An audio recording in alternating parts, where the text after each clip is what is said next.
Right breaking చూస్తున్నాం. ప్రధాని నరేంద్ర మోదీ అమరావతి పునర్నిర్మాణం సందర్భంగా రాష్ట్ర ప్రజలకు వరాల జల్లు కురిపించారు.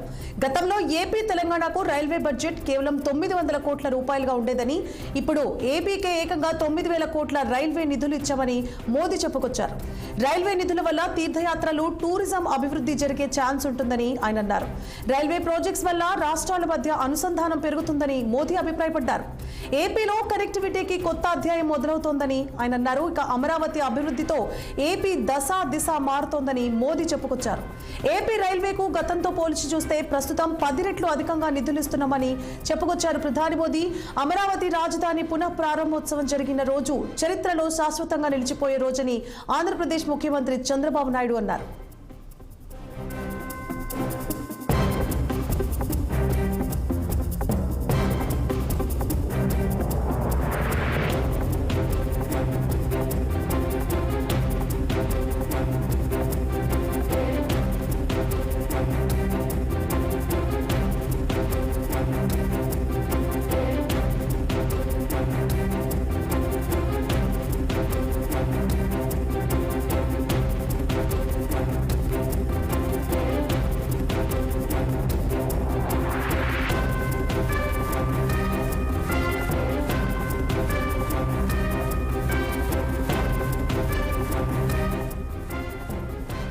రెడ్డిగా ప్రధాని నరేంద్ర మోదీ అమరావతి పునర్నిర్మాణం సందర్భంగా రాష్ట్ర ప్రజలకు వరాల జల్లు కురిపించారు. గతంలో ఏపీ తెలంగాణకు రైల్వే బడ్జెట్ కేవలం 900 కోట్ల రూపాయలుగా ఉండేదని, ఇప్పుడు ఏపీకే ఏకంగా 9000 కోట్ల రైల్వే నిధులు ఇచ్చామని మోదీ చెప్పుకొచ్చారు. రైల్వే నిధుల వల్ల తీర్థయాత్రలు, టూరిజం అభివృద్ధి జరిగే ఛాన్స్ ఉంటుందని అన్నారు మోదీ. రైల్వే ప్రాజెక్ట్స్ వల్ల రాష్ట్రాల మధ్య అనుసంధానం పెరుగుతుందని మోదీ అభిప్రాయపడ్డారు. ఏపీలో కనెక్టివిటీకి కొత్త అధ్యాయం మొదలవుతుందని అన్నారు మోదీ. ఇక అమరావతి అభివృద్ధితో ఏపీ దిశ మారుతుందని మోదీ చెప్పుకొచ్చారు. ఏపీ రైల్వేకు గతంలో పోల్చి చూస్తే ప్రస్తుతం 10 రెట్లు అధికంగా నిధులు ఇస్తున్నామని చెప్పుకొచ్చారు ప్రధాని. అమరావతి రాజధాని పునః ప్రారంభోత్సవం జరిగిన రోజు చరిత్రలో శాశ్వతంగా నిలిచిపోయే రోజని ఆంధ్రప్రదేశ్ ముఖ్యమంత్రి చంద్రబాబు నాయుడు అన్నారు.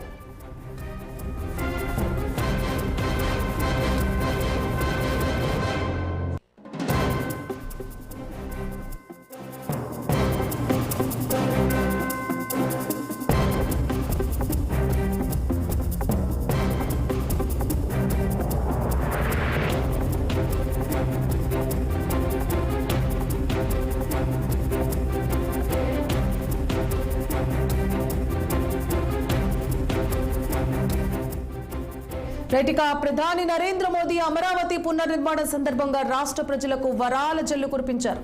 ఇదే అంశానికి సంబంధించి మరింత సమాచారాన్ని అమరావతి నుంచి మా ప్రతినిధి పవన్ లైవ్ లో అందిస్తారు. పవన్, చెప్పండి, మోదీ వచ్చిన పర్యటన సక్సెస్ఫుల్ అయినట్లే కనిపిస్తోంది. రైల్వే శాఖకు ఇన్ని నిధులు కేటాయించారు, దీని పట్ల ప్రభుత్వం ఎలా స్పందిస్తోంది? సువర్ణ, మొత్తానికి ఆంధ్రప్రదేశ్ లో నరేంద్ర మోదీ అయితే మాత్రం పర్యటన నేపథ్యంలో కూడా ఆంధ్రప్రదేశ్ లో ఒక విప్లవాత్మకమైనటువంటి మార్పులు అయితే మాత్రం కనిపిస్తా ఉన్నాయి. ఏదైతే అమరావతి రాజధానికి సంబంధించినటువంటి పునఃప్రారంభోత్సవంలో ఆంధ్రప్రదేశ్ సంబంధించి కూడా నరేంద్ర మోదీ అయితే మాత్రం వరాల జల్లు కురిపించారని చెప్పాలి. మరి అందులో భాగంగానే దాదాపుగా కూడా 69 సంబంధించినటువంటి ప్రాజెక్టులకు నిన్న ఆయన శంకుస్థాపన చేయడం కూడా మనందరం చూసినటువంటి పరిస్థితి. మరి ఈ నేపథ్యంలోనే అంటే ప్రధానంగా అమరావతిపై ఒక ఆధునికత సంబంధించినటువంటి అంశంపై కూడా ప్రధాని ఈ యొక్క ప్రస్తావనలో కూడా మాట్లాడినటువంటి పరిస్థితి కనిపించింది. రాష్ట్రం ఇప్పుడు సరైనటువంటి మార్గంలో నడిపిస్తుంది. ఖచ్చితంగా రాబోయే రోజుల్లో కేంద్రం ఒక కుడిభుజంగా ఆంధ్రప్రదేశ్ కు ఉంటుంది అని చెప్పి కూడా ప్రధాని మోదీ అయితే మాత్రం స్పష్టం చేశారు. అదేవిధంగా అమరావతి రాజధానికి సంబంధించినటువంటి పునర్నిర్మాణానికి సంబంధించినటువంటి దానిపై కూడా కేంద్రం ఒక ఆంధ్రప్రదేశ్ సంబంధించి కూడా రాబోయే రోజుల్లో అన్ని విధాలుగా కూడా సహాయ సహకారాలను ఖచ్చితంగా అందిస్తుందని చెప్పినటువంటి మాట కూడా అయితే మాత్రం ఈ యొక్క సభలో నరేంద్ర మోదీ అయితే మాత్రం చెప్పారు. మరి అదే విధంగా చూసుకున్నట్టయితే అనుభవంతో చెప్తా ఉన్నాను, భవిష్యత్తుకు సంబంధించినటువంటి టెక్నాలజీ అందుబాటులోకి వచ్చింది కాబట్టి వీటన్నిటిని దృష్టిలో పెట్టుకొని రాబోయే రోజుల్లో కూడా చంద్రబాబు దీనికి సంబంధించి కూడా ఒక సాంకేతికతతో కూడా ముందుకెళ్తారు దీనికి సంబంధించి అని చెప్పి కూడా అయితే మాత్రం చెప్పడం జరిగింది. మరి ఏదైతే దీనికి సంబంధించి కూడా ఈ రోజు ఉదయం నుంచి రాష్ట్రంలో రాజకీయ విశ్లేషకులు అయితే మాత్రం అనేక విధాలుగా కూడా చర్చించుకుంటా ఉన్నారు.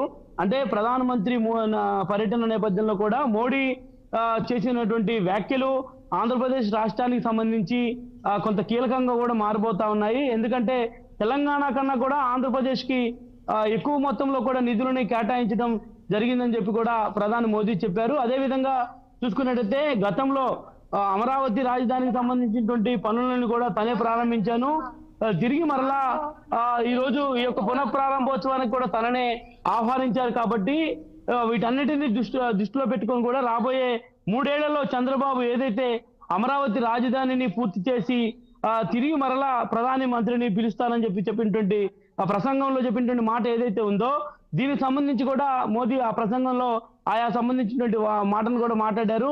ఖచ్చితంగా రాబోయే రోజుల్లో 3 సంవత్సరాల్లో కూడా అమరావతి రాజధానిని నిర్మిస్తానని చెప్పారు. కాబట్టి ఆ నమ్మకం తనకు ఉంది. ఖచ్చితంగా చంద్రబాబు సమర్థుడు, రాష్ట్రాన్ని ముందుకు నడిపించగలగడంలో కీలక వ్యక్తిగా పనిచేస్తాడు. ఖచ్చితంగా అతనిలో ఒక మేధోస శక్తి ఎక్కువ ఉంది.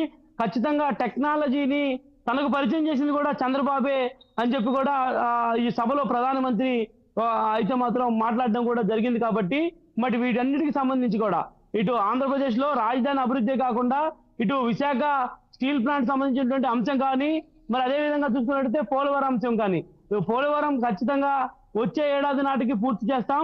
లక్షలాది ఎకరాలకి నీరు అందించే విధంగా రైతన్నల జీవితాల్లో వెలుగులు చూడాలనేదే తన ఆకాంక్ష అంటూ ప్రధానమంత్రి మోదీ అయితే మాత్రం నిన్న ఆ ప్రసంగంలో కొంత భావోద్వేగంగా మాట్లాడేటువంటి పరిస్థితి కూడా కనిపించింది. సో మరి మొత్తానికి ఆంధ్రప్రదేశ్ పై ఇప్పుడు అయితే మాత్రం నరేంద్ర మోదీ తన ప్రేమ ఆప్యాయత అనురాగాల్ని చూపిస్తున్నారని చెప్పాలి.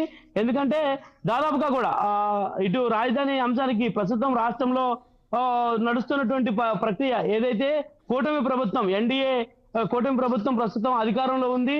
ఇప్పటికే రాష్ట్రంలో ఉన్నటువంటి పార్టీలు మొత్తం కూడా ఇటు ఆంధ్రప్రదేశ్ వైపు చూసే విధంగా ఒక ఐకాన్ గా అమరావతిని తీర్చిదిద్దాలన్నదే చంద్రబాబు లక్ష్యం. కాబట్టి ఖచ్చితంగా దానికి సంబంధించి కూడా తను పూర్తి స్థాయిలో కూడా మద్దతు తెలుపుతానని చెప్పి కూడా నరేంద్ర మోదీ అయితే మాత్రం స్పష్టం చేశారు. మరోవైపు చంద్రబాబు కూడా ఖచ్చితంగా ఆయన మాట్లాడినటువంటి ప్రసంగంలో కొన్ని కీలక వ్యాఖ్యలు చూసాం. అమరావతి రాజధాని రైతులు దాదాపు 33,000 ఎకరాలు అయితే మాత్రం వారి సొంత సాగు చేసుకునేటువంటి భూములను రాజధానికి అప్పచెప్పారు. కాబట్టి ఇక రాజధానిని నిర్మించడమే తన లక్ష్యం. రాబోయే భవిష్యత్తు తరాలకు ఒక అంటే ఒక ఆస్కార్ అవార్డు కాకుండా ఒక ఐకాను, అదేవిధంగా ఒక దిక్సూచిలాగా కూడా పూర్తి స్థాయిలో తను ముందుకు వెళ్తాను. ప్రస్తుతం ఏదైతే టెక్నాలజీ మొత్తాన్ని కూడా అందిపుచ్చుకునే విధంగా ఒక ఏవో కూడా మనందరం కూడా నేను చూసాం.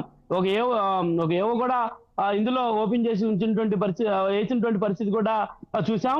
దాదాపుగా ఏదైతే ఆంధ్రప్రదేశ్ సంబంధించి కూడా ఏపీ సచివాలయం కానీ, ఇటు అసెంబ్లీ సెక్రటరియట్ కానీ, మరోవైపు హైకోర్టు కానీ, న్యాయమూర్తులకు సంబంధించినటువంటి బిల్డింగ్లు కానీ, మరోవైపు మంత్రులకు సంబంధించినటువంటి బిల్డింగ్లు కానీ, వీటన్నిటిని దృష్ట్యా కూడా పూర్తి స్థాయిలో అయితే మాత్రం కొన్ని కీలకమైనటువంటి వ్యూహాత్మక నిర్ణయాలకు చంద్రబాబు అయితే మాత్రం ఒక కీలక నిర్ణయం తీసుకున్నారని మనం చెప్పాల్సినటువంటి పరిస్థితి అయితే మాత్రం ఖచ్చితంగా ఉంది.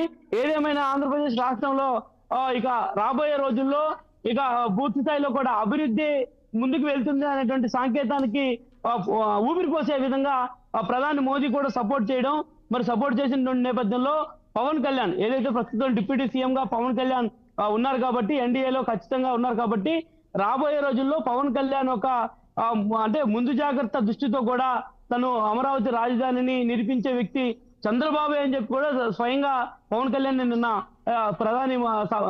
ప్రధాని ముందే సభలో ప్రసంగించినటువంటి పరిస్థితులు కూడా ఉన్నాయి. కాబట్టి వీటన్నిటిని బేస్ చేసుకుని ప్రస్తుతం రాష్ట్ర రాజకీయాల్లో అయితే మాత్రం క్రియాశీలకంగా మారినటువంటి చర్చ ఏంటంటే, ముఖ్యంగా ఈరోజు అమరావతికి ప్రధాని వచ్చి తిరిగి మరలా అమరావతి రాజధానికి సంబంధించినటువంటి పనులు పునఃప్రారంభించినటువంటి నేపథ్యంలో ఈ రాష్ట్రానికి సంబంధించినటువంటి అంశాలపై కాకుండా ఒక వరాల జల్లు కురిపించారని కూడా మనం చెప్పాల్సినటువంటి అవసరం అయితే ఖచ్చితంగా ఉంది. ఎందుకంటే దాదాపుగా చూసుకోవచ్చు గత ప్రభుత్వం ఏదైతే 2014లో నీరు మట్టి తీసుకొని వచ్చినటువంటి ప్రధాని నరేంద్ర మోదీ నిన్న అంటే దాదాపుగా కూడా 2014 నుంచి 19 వరకు రాజధాని పనులు కొంత మేరకు జరిగినప్పటికీ కూడా గత ప్రభుత్వం ఏదైతే వైకాపా ప్రభుత్వం అధికారంలోకి రావడం, వచ్చిన తర్వాత అమరావతి రాజధాని పనులు ఎక్కడికక్కడ నిలిచిపోవడం, ఒక విధ్వంసం అంటే రాష్ట్రంలో ఒక విధ్వంసం పూర్తి స్థాయిలో కూడా కొరవడిందని చెప్పాలి. మరి అందులో భాగంగానే దాదాపు 5 ఏళ్ల పాటు కూడా ఎక్కడికక్కడ కూడా పనులు నిలిచిపోవడం అనేది కూడా జరిగిపోయింది. కాబట్టి